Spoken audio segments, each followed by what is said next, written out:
الرحمن الرحیم حج سیریز میں آپ سب کا استقبال ہے۔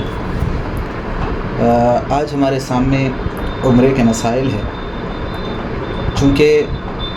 جتنے حجاج اکرام عام طور پر انڈیا، پاکستان، بنگلہ دیش اور اس کے اطراف و اکناف ممالک سے حج کے لیے جاتے ہیں، وہ اکثر و بیشتر حج تمتع کرتے ہیں، جس کا مطلب یہ ہے کہ یہاں سے وہ عمرے کا احرام باندھ کر کے جائیں گے اور جاتے ہی ایک عمرہ کریں گے، اس کے بعد حلال ہو جائیں گے، احرام کھول دیں گے، اور پھر جب ایام حج آتے ہیں تو اس وقت حج کا دوبارہ احرام باندھ کر کے پھر وہ حج کرتے ہیں۔ تو اس وجہ سے پہلے عمرے کے مسائل کا معلوم ہونا یہ بہت اہم ہے، اور اسی میں حج کے بھی کئی مسائل ضمن آ جائیں گے۔ سب سے پہلا مسئلہ یہ ہے کہ عمرے میں طواف قدوم اور طواف وداع کا کیا حکم ہے۔ یہ طواف قدوم اور طواف وداع عمرے میں ہے یا نہیں ہے؟ اس سلسلے میں ذہن میں رکھنا چاہیے کہ عمرے میں طواف قدوم اور طواف وداع مسنون نہیں ہے، لہٰذا جب عمرے کا احرام باندھ کر حرم شریف پہنچیں گے تو طواف عمرے ہی سے عمل شروع ہوگا، طواف قدوم نہیں کیا جائے گا۔ اسی طرح جب واپسی کے وقت نکلنا ہوگا تو طواف وداع کرنا واجب نہیں ہے، بلکہ طواف وداع کے بغیر بھی واپسی ہو جائے گی، اور اگر کوئی عمرہ کر کے واپسی کے وقت طواف کرے گا تو وہ نفلی طواف ہو جائے گا، واجب طواف نہ ہوگا۔ اور بعض علماء نے عمرے سے واپسی میں طواف وداع کو واجب کہا ہے، مگر راجح قول یہی ہے، مفتابی قول یہی ہے کہ عمرے کے بعد واپسی میں طواف وداع واجب یا مسنون نہیں ہے، بلکہ صرف نفل اور مستحب ہے، لہٰذا عمرہ کرنے والا اگر طواف وداع کرے گا تو افضل اور بہتر ہوگا، اور اگر نہیں کرتا ہے تو اس پر کوئی حرج نہیں ہے، کوئی مضائقہ نہیں ہے۔ ایسے ہی ایک مسئلہ یہ ہے کہ متمتع کا اشہر حج میں یعنی تمتع کرنے والے کا حج کے ایام میں، حج کے مہینوں میں بار بار عمرہ کرنا کیسا ہے۔ چونکہ لوگ یہاں سے گئے ہوئے ہوتے ہیں اور وہاں پر وقت کافی ملتا ہے، تو بہت سارے لوگوں کا خیال یہ ہوتا ہے کہ اب ایک کے بجائے ہم کئی عمرے کریں گے۔ اس سلسلے میں یہ مسئلہ ذہن میں رکھنا چاہیے کہ جو شخص حج تمتع کرتا ہے اس کا حج سے پہلے اشہر حج یعنی شوال، ذی قعدہ اور ذی الحجہ کے پہلے عشرے میں بار بار عمرہ کرنا یہ کیسا ہے؟ تو راجح اور صحیح قول کے مطابق حج سے پہلے ان ایام میں بار بار عمرہ کرنا بلا کراہت جائز اور درست ہے، اس میں کسی قسم کی کوئی قباحت نہیں ہے۔ اور جن علماء نے یہ کہا ہے کہ تمتع کرنے والا ارکان عمرہ سے فارغ ہونے کے بعد جب دوسرا عمرہ کرے گا تو اس کا تمتع باطل ہو جائے گا، ان کا یہ قول صحیح نہیں ہے، بلکہ جب دوسرا عمرہ کرے گا تو اس کے ذریعے سے تمتع ہو جائے گا، اور جب تیسرا عمرہ کرے گا تو اس کے ذریعے تمتع ہو جائے گا، یعنی حج سے پہلے جو اس کا آخری عمرہ رہے گا اس کے ذریعے سے وہ تمتع ہو جائے گا، اس سے پہلے کے سارے عمرے اس کے لیے نفل رہیں گے۔ ایسے ہی ایک اور مسئلہ یہ ہے کہ اہل مکہ کا اشہر حج میں یعنی حج کے ایام اور مہینوں میں عمرہ کرنا کیسا ہے۔ تو اہل مکہ کے لیے حج کے مہینوں میں بار بار عمرہ کرنا بھی بلا کراہت جائز ہے، اور پورے سال میں صرف 5 دن عمرہ کرنا مکروہ ہے، یعنی 9 ذی الحجہ،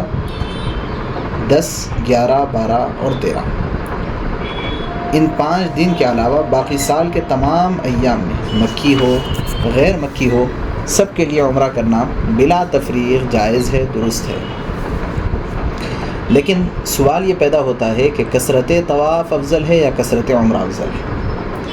یعنی جب وہاں ہم گئے ہوئے ہیں، حرم کے قریب رہتے ہیں اور 5 نمازیں حرم میں پڑھنا ہمارے لیے ممکن ہے، یا تھوڑے سے فاصلے پر رہتے ہیں 3 یا 4 نمازیں تو پڑھ سکتے ہیں، تو زیادہ سے زیادہ عمرے کرتے جائیں یا زیادہ سے زیادہ طواف کریں۔ تو یہ مسئلہ بھی بہت اہمیت کا حامل ہے کہ وہاں قیام کے مسئلے میں کیا ہمیں کرنا چاہیے۔ حضرات فقہا نے لکھا ہے کہ مکہ مکرمہ کے قیام کے زمانے میں کثرت عمرے کے مقابلے میں کثرت طواف افضل ہے اور زیادہ اجر و ثواب کا باعث ہے۔ اس کی مختلف وجوہات ہیں،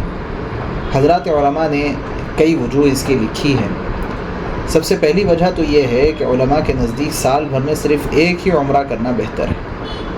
بہت سارے عمرے ایک سال میں کرنا یہ پسندیدہ نہیں ہے۔ طواف ہر وقت سب کے نزدیک پسندیدہ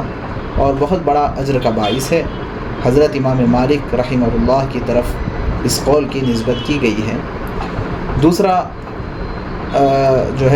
دوسری وجہ اس کی یہ ہے کہ کثرت طواف افضل ہے کثرت عمرے کے مقابلے میں۔ اس کی دوسری وجہ یہ ہے کہ بعض فقہا نے کہا ہے کہ عمرہ صرف آفاقی کے ساتھ خاص ہے، یعنی جو باہر سے آئے ہوئے لوگ ہیں، مکہ مکرمہ کے علاوہ مکہ اور جدہ وغیرہ، یعنی جو میقات ہیں، میقات کے باہر سے آئے ہوئے جو لوگ ہیں، عمرہ آفاقی کے ساتھ خاص ہے۔ یہ قول اگرچہ کہ مرجوح اور غیر راجح ہے، مگر اس سے فقہا کا اختلاف ثابت ہوا، اور طواف مکی اور آفاقی سب کے لیے بلا تفریق عام ہے اور بہت بڑے اجر و ثواب کا باعث ہے۔ تیسری وجہ یہ ہے کہ طواف مستقل اور مقصود بذات عبادت ہے، نہ اس کے لیے احرام شرط ہے، نہ ہی سعی اور حلق وغیرہ لازم ہے۔ اس کے برخلاف عمرے کے لیے احرام لازم ہے اور بعد میں حلق بھی کرانا لازم ہے، لہٰذا طواف عمرہ مستقل بذات عبادت نہیں ہے۔ چوتھی وجہ یہ ہے کہ طواف پورا سال ہر وقت بلا کراہت جائز ہے، اس کے برخلاف عمرہ یوم عرفہ اور ایام نحر اور ایام تشریق میں ممنوع ہے۔ ایک وجہ یہ بھی ہے کہ عمرہ ادا کرتے ہوئے کئی بار متعدد طواف کیا جا سکتا ہے، انہی وجوہ کی بنا پر کثرت طواف افضل ہے کثرت عمرہ کے مقابلے میں۔ ایک اور مسئلہ یہ بہت پیش آتا ہے اور آج کل تو بہت عام ہو چکا ہے کہ حج کو چھوڑ کر عمرہ کرنا کیسا ہے۔ کسی شخص پر حج فرض ہو چکا ہے مگر وہ حج نہیں کرتا اور عمرہ کرتا رہتا ہے، تو ایسے شخص کا عمرہ شرعی طور پر تو صحیح ہو جائے گا، لیکن حج میں تاخیر ہونے کی وجہ سے وہ سخت گناہ گار ہوگا، اور اگر خدا نخواستہ اسی حالت میں حج کرنے سے پہلے وہ مر جاتا ہے تو سخت عذاب کا مستحق ہوگا۔ اس لیے سب سے پہلے حج کرے، اس کے بعد موقع ملے تو عمرے کرتے رہے، جتنے چاہے زندگی بھر عمرے کرے۔ ایک مسئلہ اور یہ ہے کہ ایک عمرے کے بعد حلق سے پہلے دوسرا عمرہ کرنا یہ جائز ہے یا نہیں، یا اس کا کوئی جرمانہ ہوگا؟ تو جواباً عرض ہے کہ ارکان عمرہ ادا کرنے کے بعد حلق یا قصر کرنا واجب ہے، لہٰذا اگر ایک عمرہ کر کے حلق یا قصر کرنے سے پہلے دوسرا عمرہ کر لیتا ہے تو جرمانے میں ایک دم واجب ہوگا، اور اسی طرح اگر دوسرے عمرے کے بعد بھی حلق نہیں کیا اور پھر تیسرا عمرہ کر لیتا ہے تو جرمانے میں دوسرا دم واجب ہو جائے گا۔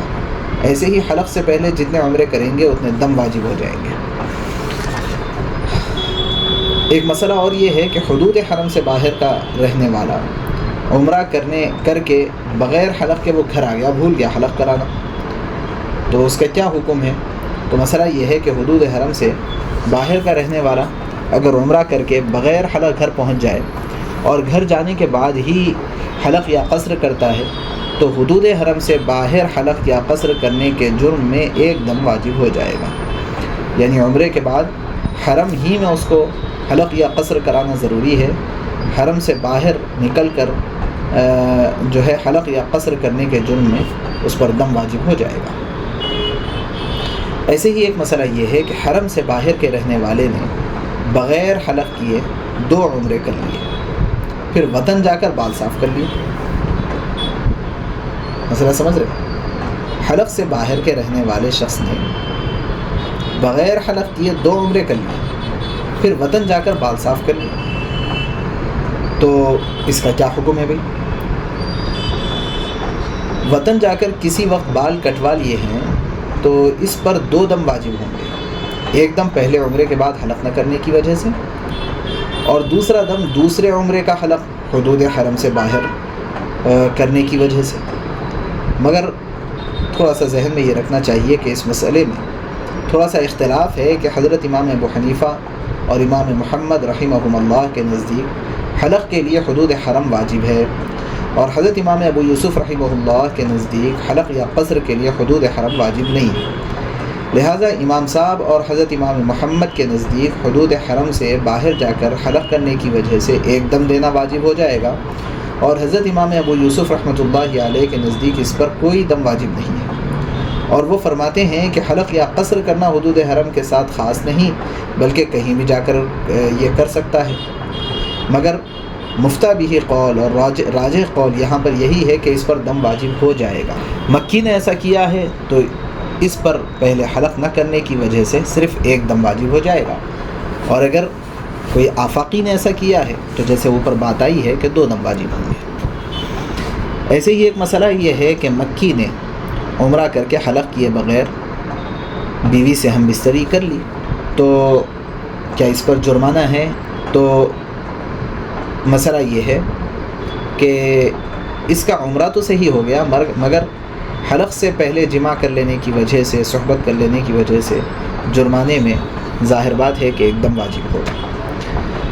حدود حرم کے باہر رہنے والے نے عمرہ کر کے حلق کیے بغیر بیوی سے ہم بستری کر لی اور وطن جا کر حلق کر لیا، تو اس کے لیے کیا حکم ہے؟ حدود حرم سے باہر کا رہنے والا ہے،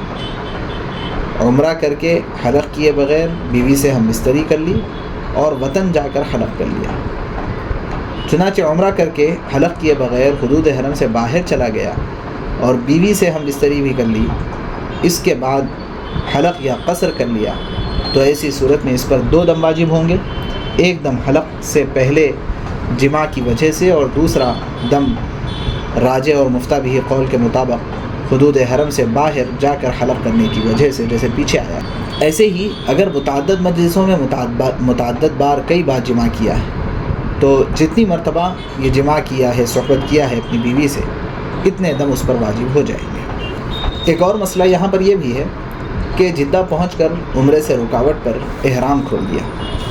جدہ تو پہنچ گیا، عمرے سے رکاوٹ پر احرام کھول دیا، تو اس کے لیے کیا حکم ہے؟ یعنی اس کو جدے سے خدا نخواستہ گرفتار کر لیا گیا ہو اور وہ حدود حرم میں قربانی کروانے کے بعد احرام کھول دیتا ہے، تو جس نے حج کا احرام باندھا تھا اس پر آئندہ 1 حج اور 1 عمرہ قضا کرنا پڑے گا، فدیہ لازم اس کے اوپر نہیں ہوگا۔ اور جس نے عمرے کا احرام باندھا تھا اور اس پر صرف 1 عمرہ قضا کرنا کافی ہے، اور اگر حدود حرم میں قربانی کرائے بغیر احرام کھول دیتا ہے تو حاجی پر آئندہ 1 حج اور 1 عمرہ اور 1 دم کفارہ بھی لازم ہو جائیں گے، اور عمرہ کرنے والے پر 1 عمرہ اور 1 دم کفارہ بھی واجب ہو جائے گا۔